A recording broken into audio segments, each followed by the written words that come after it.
Hi, everyone. Welcome to another podcast of the FitFam. This is Miss Olympia, Hilary Grant. And this is the Formulator, Douglas Grant. And we're excited to be here today. We're actually going to do a podcast on a really requested item, and that's talking about probiotics. Gut health, probiotics.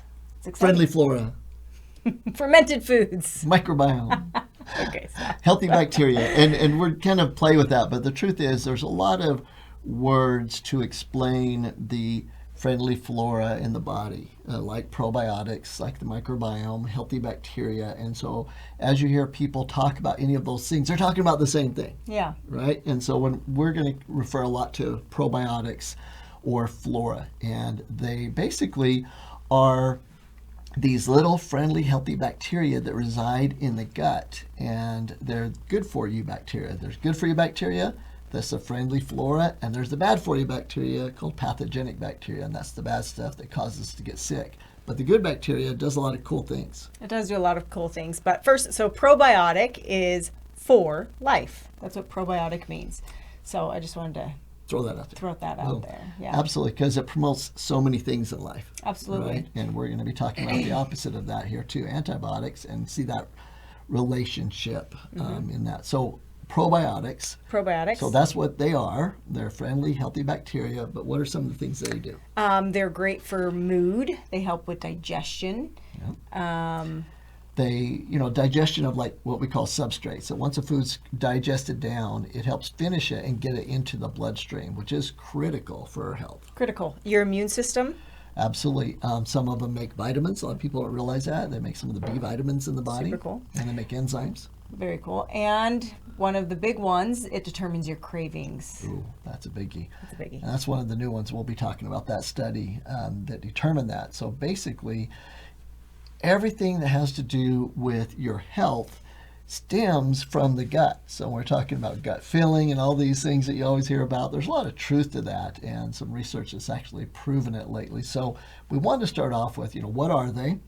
Friendly, healthy bacteria, supposed to have up to 3 pounds of them in the gut. 3 pounds in your gut. Absolutely. And if you don't have 3 pounds of them, you're going to have about 10, 12, 15 pounds of bad bacteria in water. So you want these 3 pounds in there. It helps keep the weight off. And they are there to not just promote all these great things like the making of nutrients and your immune system and all that stuff, but they're there to really keep the balance in the body. And the problem is that most of us abuse our bacteria, our friendly bacteria and probiotics. And there's a few cool things that we've learned in the last decade that they do too. Yeah, so we now know that probiotics make 90% of serotonin and 50% of dopamine. Yeah. That is huge. So that's huge. Probiotics really affect how you feel. That's really the bottom line, isn't it? And we'll get into the specifics of those. But we wanted to, I know, it's crazy. I think I'd be on peak week. She's on peak week this week. So big show coming up this weekend. But we really want to point out the importance of this. We'll do some deep dives into some different nutrients at times and that. But this is a subject, an overall subject that's critical for your health. And you really need to learn about them if you live in America especially, because our American lifestyle destroys our friendly bacteria. So the ability to do all those things we just mentioned goes away if the friendly bacteria are destroyed. And there's a lot of things we can do to destroy them. Yeah, absolutely. Processed foods, antibiotics, of course, destroy your probiotics. Carbonation, soda, so anything acidic. Alcohol's carbonated. Get that out. Got to remember you love that. To add that Absolutely. Part. Stress is a big factor in your probiotic production. Yeah, and health. That stress will destroy them. And then a big one in America. Well, the thing is that in a lot of other countries, fermented foods are a staple in their diet. And for Americans, it's not. So not only do we have all of these things that, destroy our friendly bacteria, we're also not adding back the friendly bacteria. And that's it. And when you say staple, it's important for everyone to understand. We mean staple, meaning every single day in almost every other country, people are eating a fermented food, a food that has probiotics in them. So maybe let's hit that for a minute. Is that okay? Yeah. So let's say we go to Korea. What are you going to have? Kimchi. Kimchi in Korea, it's fermented cabbage. Yeah. It's a little spicy. It is. And let's go to Japan. Miso soup. Miso soup, absolutely. In Germany.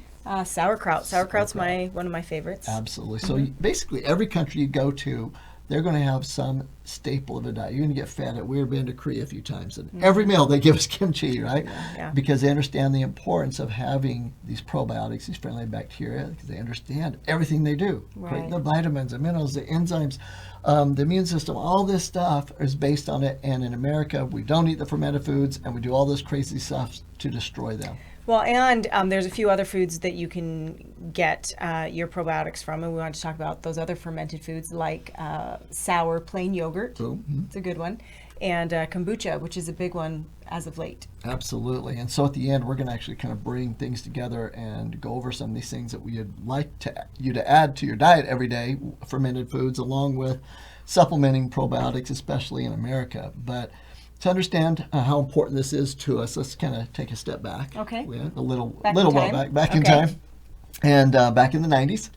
And when I was putting together my advisory board for reading Think and Grow Rich and trying to, see who the best in the world were, one of them was Kem Shahani. He's the world's leading authority on probiotics, the University of Nebraska. He's the one that actually patented the first probiotics to take supplementally that can get through the acidity of the gut and get in and colonize and create all these phenomenal benefits, especially for us people that don't eat a lot of fermented foods in this country. And so I was able to talk him into, mentoring me. And the things that he said back in the 90s, everyone made fun of him. Yeah. He goes, there's a direct connection between your gut and your brain, Doug. You got to understand that probiotics are critical to your health. If you don't take care of them, then they're not going to take care of you, and you're going to crave all these bad foods. You're going to have poor health, and you're never going to get ahead because these friendly bacteria aren't there like they're supposed to be, and the bad bacteria are controlling your body. And people looked at him like, you're just insane. These are just little bacteria that help with digestion. And, right. And he was so far ahead of his time, and the research now came out and proved it. And so we had the great blessing in our life to know Kem Shahani and to be able to learn about probiotics. And that's why it's been a staple of everything we've taught for decades. Yeah. Absolutely. So let's talk about maybe some things that a lot of people don't know about. There are some breakthrough studies that have happened in the last decade that have really blown up to let us know for sure what Dr. Shahani was teaching us is true, and it changed the outlook on people's health and their programs of what they do to reduce body fat, to be able to have mental clarity, to help with cognitive function, to fight depression, and all these things that are out there today. And so the first one was the sequencing of the human genome. That was one of the big things that have happened in the last century and a half. And it paved the way for us to have 23andMe and all these, different things to find out the human genome. But because of that, when they sequenced the human genome, it took over everything.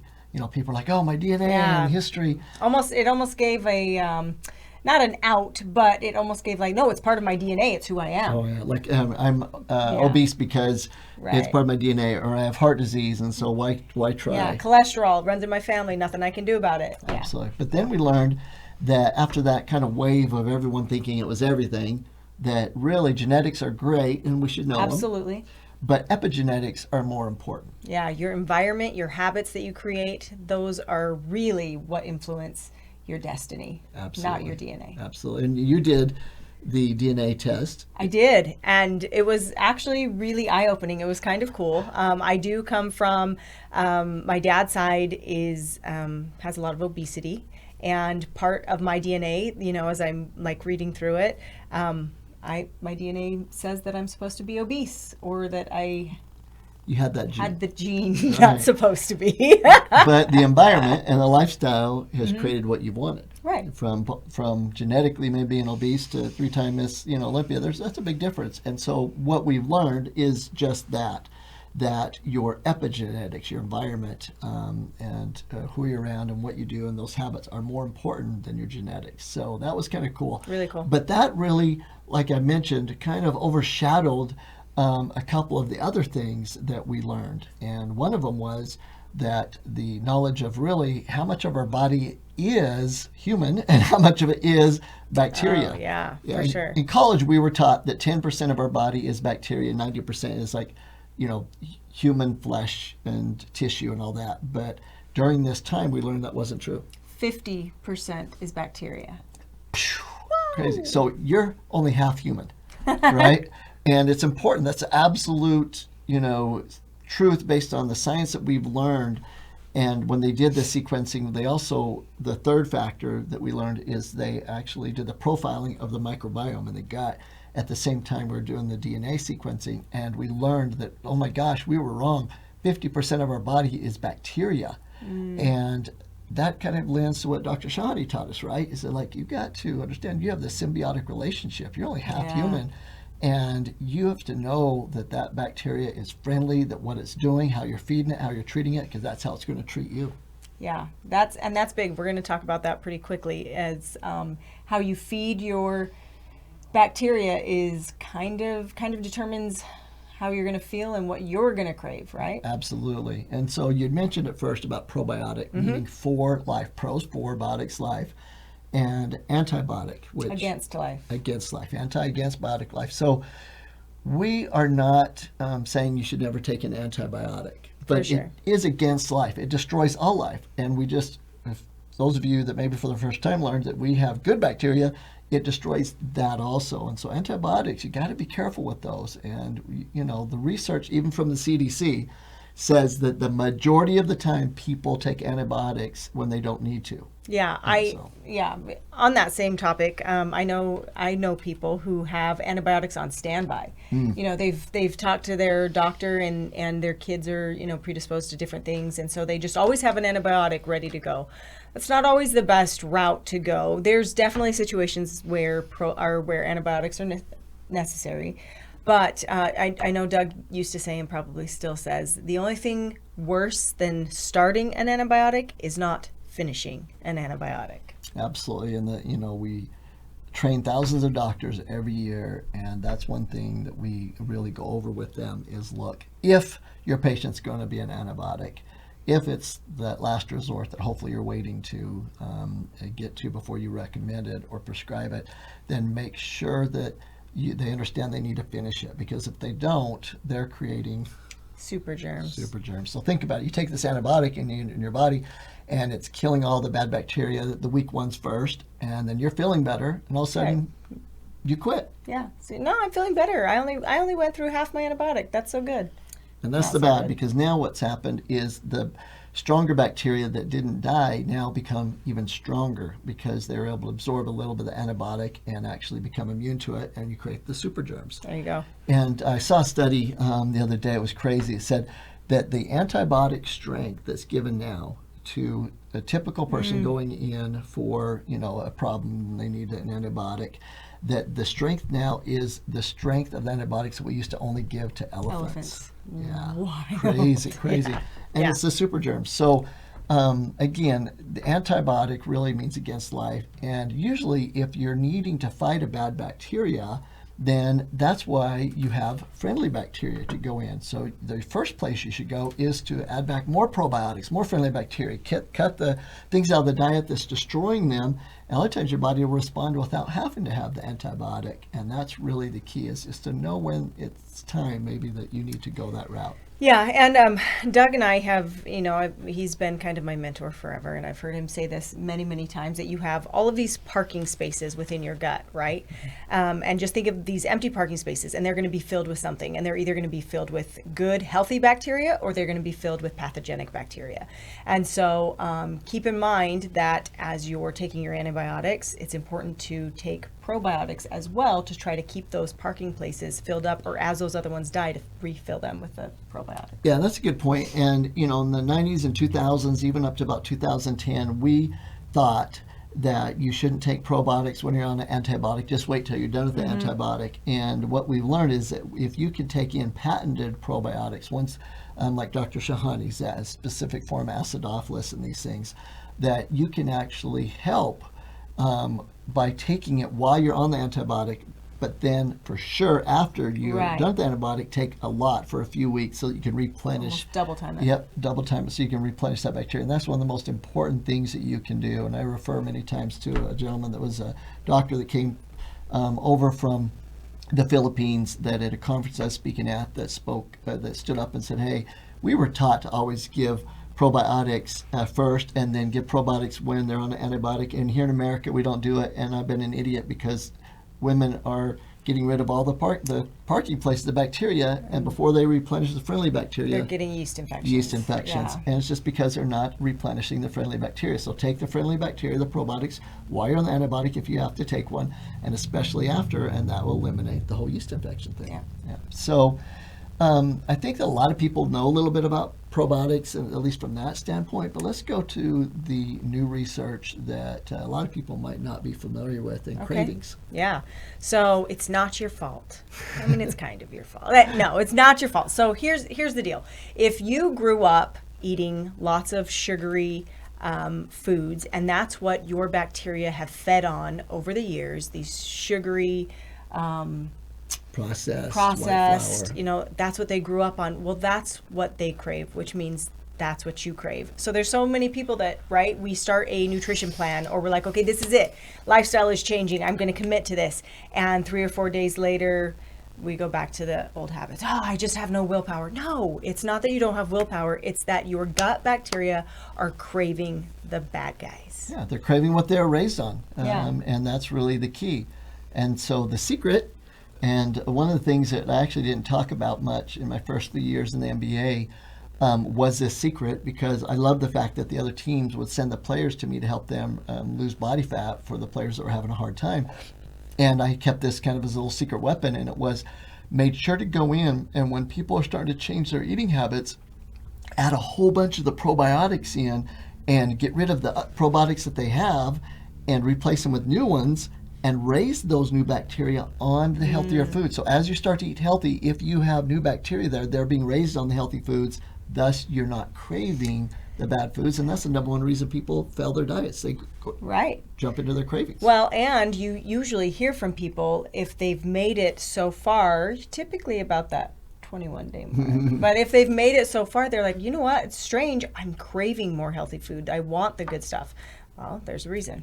Yep, so that's what you're raising the bacteria on. Yeah. And so everything we're talking about right now is based on the new research that, since we've, with the microbiome that we talked about and the sequencing and that, and it's called the gut-brain axis information, or gut-brain axis and cyclobiotic protocol. So what that means is that we've learned that the gut speaks to the brain, and that there is a nerve system called the vagus nerve that goes straight from the gut to the brain, and that basically electrical current, right? And those different emotions that you have. I like just the thought of the communication between the communication. Absolutely. Is straight. And so if the gut's happy, you're happy. If the gut-friendly bacteria are doing what they're supposed to, they're making the serotonin, the dopamine, and it helps with brain health, cognitive function, depression. It helps with everything that serotonin and dopamine do for you too. But it's based on this two-way communication from the gut and the brain through the vagus nerve. So just think of your gut with all these nerves in it, and then nerves coming right up the spine to the brain. And the learning of that really was key, because it's the only place in the body where it's a direct shot to the brain. And so the health of your gut determines really the mindset that you have. And that's really important to understand. Yeah. And so the 90% of the serotonin you talked about in the gut, a lot of people might not know what serotonin does. Okay. Explain that. So you may have a shortage of serotonin if you have a sad, depressed mood, low energy, negative thoughts, if you feel tense and irritable, if you crave sweets, and have a reduced interest in sex. And then other serotonin-related disorders include depression and anxiety. The importance of serotonin. Serotonin does all of that. Massive. And honestly, we'll have a podcast that we talk, I think, about intimacy and the importance of that. But a lot of times it's just a desire. And we do put a lot on testosterone, estrogen balance, and we've talked about that before, but I don't think there's enough emphasis on that serotonin helps to create the interest in intimacy. And if your probiotics are destroyed because of a bad diet, processed foods, alcohol, all of these things, stress, then you don't have that interest, and your partner thinks that something's wrong with them, and really it's your gut. And so really important, 90% of all of those things, the depression, the energy, the thoughts, whether negative or positive, all of those things are based on serotonin. And then you also mentioned about dopamine. And so dopamine has three main factors. It's pleasure, satisfaction, and motivation, right? And so those are good ones. Those are important, right? So right. between dopamine and serotonin, that's pretty much the gamut there to think about. Honestly, I think hearing those things would be enough for anybody to be like, okay, I'm taking care of my gut, because it affects every aspect of your life. How you feel affects everything. Absolutely.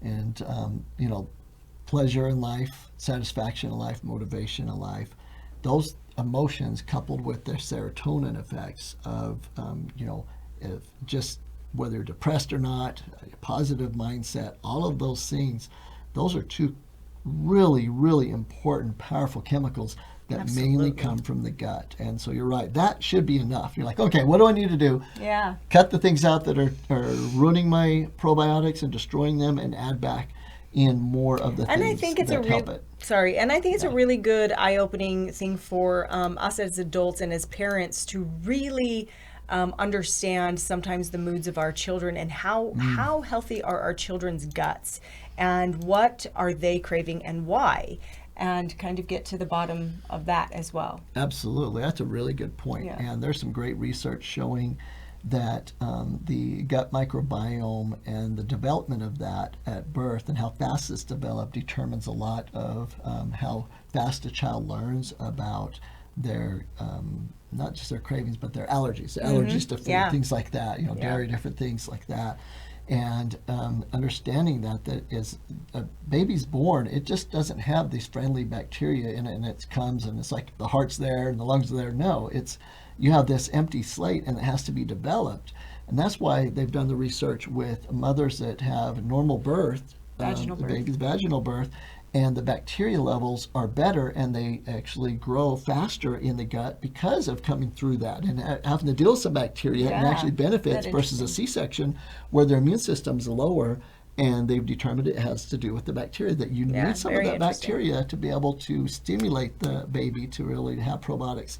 But the further research shows that what the mom does, right? So in breastfeeding, that if the mom is taking good probiotics and not consuming the foods to destroy the bacteria, that the faster the baby's bacteria and immune system and digestive system, brain development happens. And that's really critical to understand, is you have to develop this ecology of the bacteria in the gut, and how you're fed as a child, as a mother feeds you. And that's really key. And so that also kind of explains why breast milk, breastfeeding is really important for gut health in the baby. And how healthy the breast milk is, right? Back to the mom. Yep. And so on the antibiotic thing, I think it's important to understand this, that antibiotics, as we mentioned, destroy the friendly bacteria, and if you don't finish the antibiotic, right, it makes the super germs. But there's another level of that. There's on average 600 million pounds of antibiotics created in America every year. And that's a lot. That's a lot. But only half of those go to humans in the form of antibiotics that we get from the doctor. The other half go to animals. Yeah. And so if you eat meat, then you're taking in antibiotics, unless it's the organic antibiotic-free meat. And in fact, it's probably worse than taking an antibiotic prescription. And hear me out, okay? Because think about it, you're taking small doses of antibiotics in the meat. You're only destroying the weak bacteria. You're creating super germs by eating this antibiotic-laden meat. And therein lies part of the problem. And so I think that, what do? Well, I'm not real big on eating a bunch of meat, but if you are, at least try to, as much as you can, have that meat be antibiotic-free. And load up on your probiotics. Load up on your probiotics and load up on your fermented foods. Absolutely. One last thing in antibiotics, did some research studies on this, and I pulled up a whole bunch of them that showed that there is a direct correlation between antibiotic use and obesity. And now that we learned this, you can kind of put two and two together, right? That if you're on antibiotics and you're destroying the friendly bacteria, then you're going to stop the body's ability to digest food properly. You're not going to have motivation, right? You're going to be irritable. You're going to look to the foods that this bad bacteria are craving. And now all of a sudden your diet's worse, your mood's worse. It's this vicious cycle, and it creates this obesity factor. and impaired glucose balance in the body. And so really super important to not take antibiotics unless you need them. If you do, finish them and load up on probiotics. Love it. So there was a great study. I love talking about this. It's so gross and interesting and awesome. This is fecal study. Well, this is a study that happened right when we were sequencing the human genome, right? So it kind of was like under the table, but really it was phenomenal. And it's what started the research on the microbiome, on probiotics. And so here's what happened. This right? is cool, yeah. 2015, there's this lady and she had Clostridium. She had this problem in her gut, and one of the treatments for it was that they'd do a fecal implant. So they'd take feces from another person and implant it in the patient that had the problem. Right. And so they did it, and they did it on this lady that was normal build, normal body fat, had a BMI that was normal, was good. And all of a sudden it worked, right? But she started gaining a bunch of weight. Yep. And like 20 pounds, 30 pounds, 40 pounds. And they're like, what's going on? So they went back and looked, is it something to do with, the surgery, different things? No.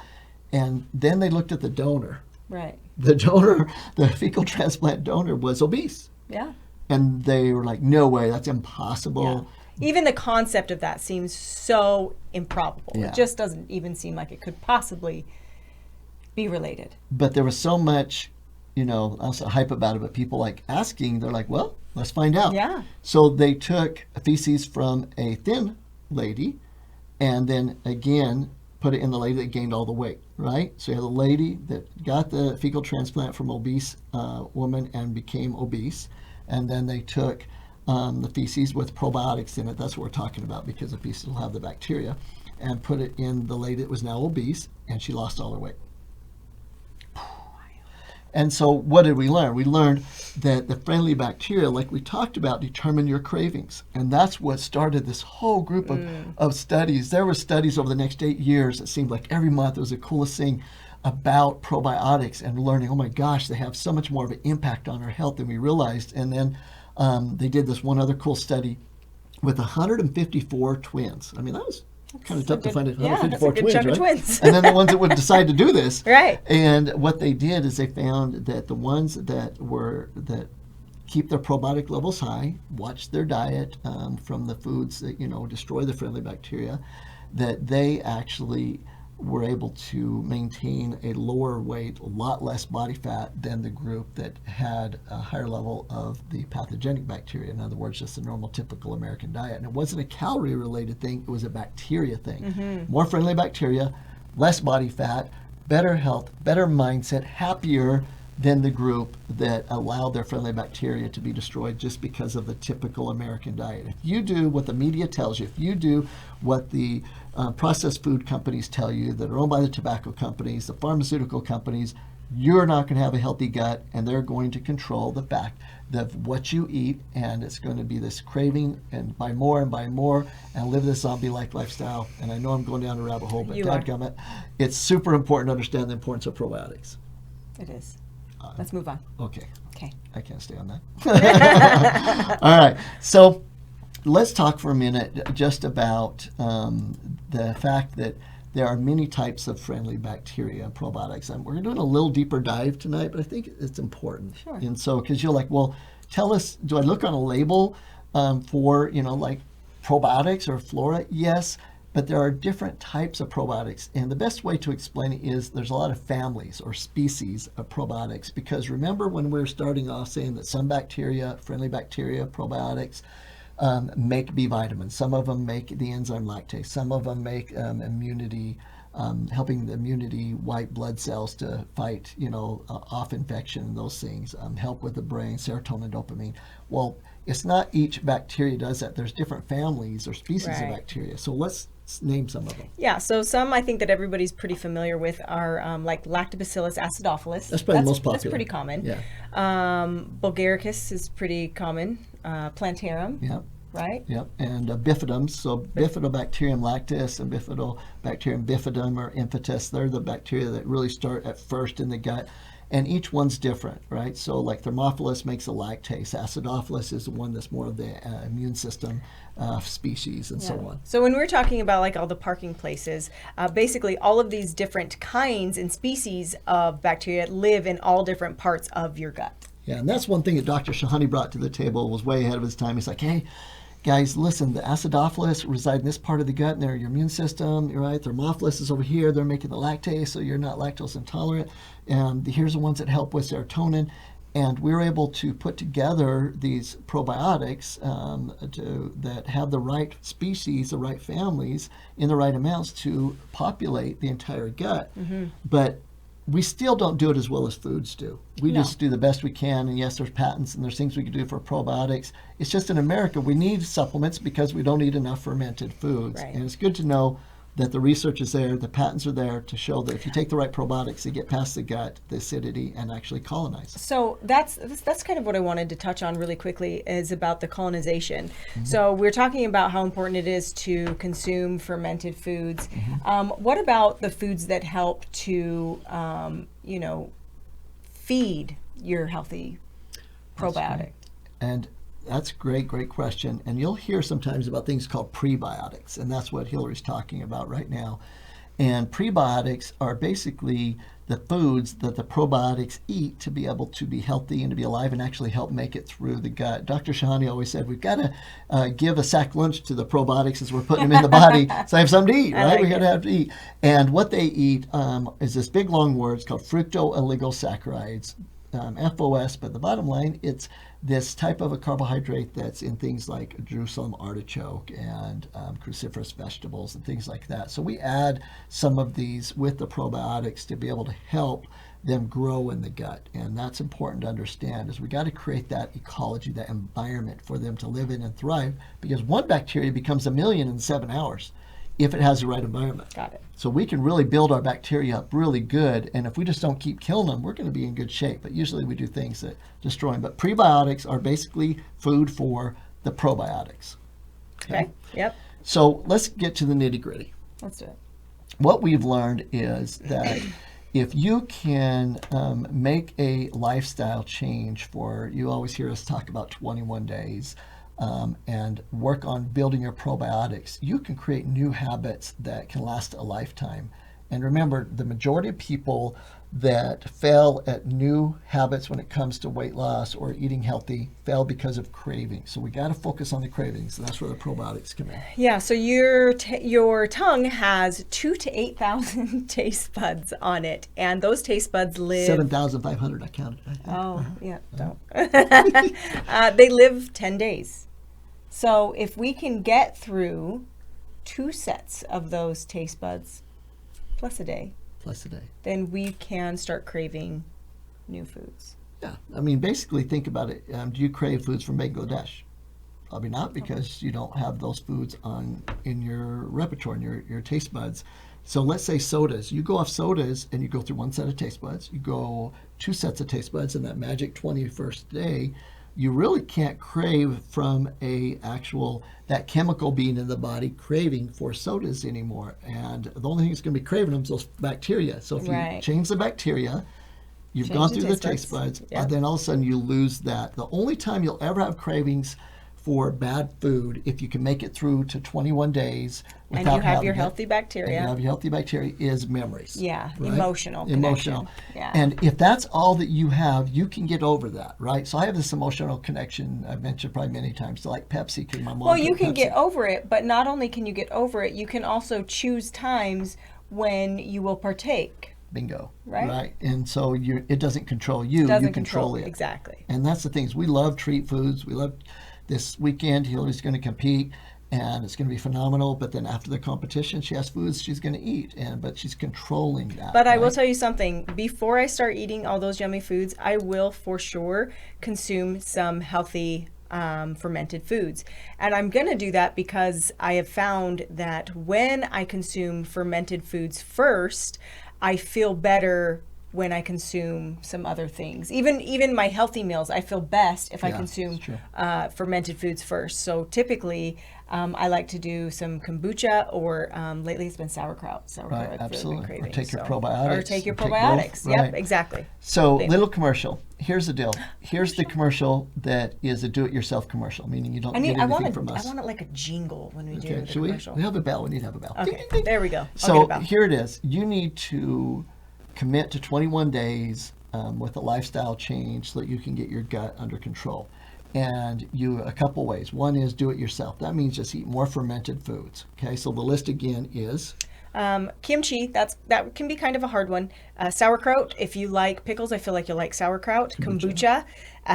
Plain sour yogurt. And I do want to say that can be a taste that you start to enjoy. I know it can be difficult at the beginning because we've been introduced to such sweet yogurts. But you can get gradually better, and you can always add fruit to your sour yogurt. Berries. Berries is the best thing to do with that. And so you can do this on your own by just committing to eating fermented food every day, and starting to eat healthier also besides the fermented foods, of getting off of the fried foods, white flour, limit your sugar intake to 50 grams. Okay. And that's the do-it-yourself. Just go do that. And no a lot of you are committed to it. And what? I don't think you said carbonation. Oh, no carbonation. Anyways, sure. Yep. we can provide the 21-day health challenge. Yeah, and so we can do it. You can message us, and we'll send you the booklet for free, or the PDF, so that you can check off each day the things to eat and not eat. Or you can also order the full 21-day challenge, where we give you what we call Flora Blitz. It's 100 billion CFU, colonizing foreign units of probiotics you take every day as you're starting these habits, so you're completely colonizing the gut. And it's a game changer, because now you have these friendly bacteria that are being raised on the right foods, and it helps your cravings. So whether you do it yourself or we do it. Taste buds. Yeah, no, it's the 21-day health challenge. I always feel like is such a great jump start for your health journey. Absolutely. So there's the commercial. Do it yourself, but 21 days, or call and ask for the 21-day challenge. We'll put the link in the show notes for you. But the key is to take seriously the importance of appreciating the symbiotic relationship with your bacteria in your body, and just realize you're going to be living with these bacteria. Why not be friends? Why not have them help improve your mindset, your health, your cravings, your body fat percentage? All these things they're there to do that for you if you treat them right and raise the right type. So who needs to improve the eating habits and mindset? Everybody. Everyone. Who wants to crave healthier foods? I think everyone. Even if you enjoy other foods, you want to crave healthy foods. Why wouldn't you? Absolutely. And the neat thing too is everything else you do, if your friendly bacteria are up to speed, works better. Right? Anything you do is going to work better. Your nutrients are absorbed better. You have the positive mindsets. You can accomplish goals better. You're more present with your spouse, with your family, because your presence is stronger. You will poop better. I know that seems like a funny one to say, but bowel movements are an issue for a lot of people, and they don't realize the importance of probiotics. Right. And so since we train doctors, a lot of times this subject comes up all the time. What do you do with patients with diarrhea? What do you do with patients with constipation?